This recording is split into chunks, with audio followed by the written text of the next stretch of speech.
Nous découvrirons ce soir l'histoire et l'ascension du rhum héritier Matco. La marque a su tirer son épingle du jeu en local et à l'international face aux gros mastodontes du secteur.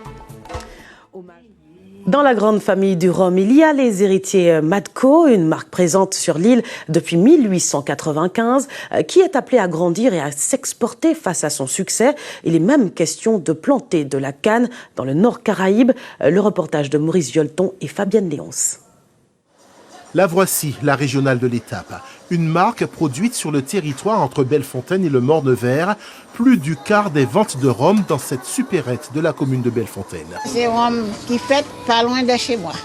Rhum Bellefontaine, Soulé, c'était Matco qui tenait ça avant.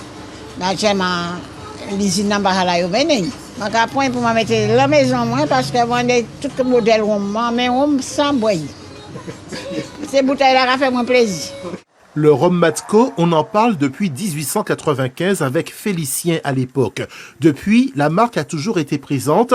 Elle s'est retrouvée au Carbet jusqu'en 1963 et aussi au Lorrain depuis 1924. C'est ici à Foncapot que débute l'aventure. Tout a commencé pour les rhums Matco en 1895. Donc là, c'est la maison telle qu'elle a été refaite dans les années 30 par Léonce Matco, mon arrière-grand-père. C'était la maison de Félicien avant. Et puis la canne venait de là-haut. Donc il y avait une sorte de toboggan métallique qui descendait tout le long de ce qu'on appelait le morne Matco. On appelait ça la coulisse. La canne glissait et elle arrivait à la distillerie là-bas.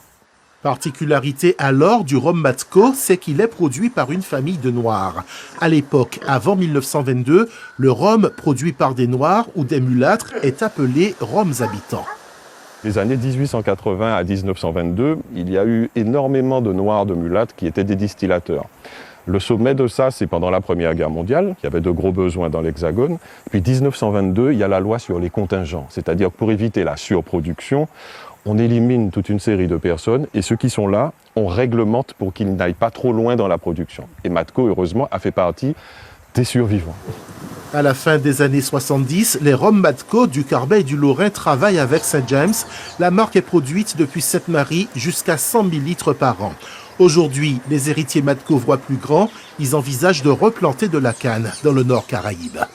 Nous souhaitons aujourd'hui planter de la canne sur une vingtaine d'hectares que nous possédons, depuis du Vallon jusqu'au stade du Morne-Vert. Nous souhaitons augmenter notre capacité parce que de plus en plus nous sommes demandés sur le marché de la France et donc nous avons besoin de grossir notre production. Un chiffre d'affaires de 800 000 € multiplié par 3 depuis 5 ans.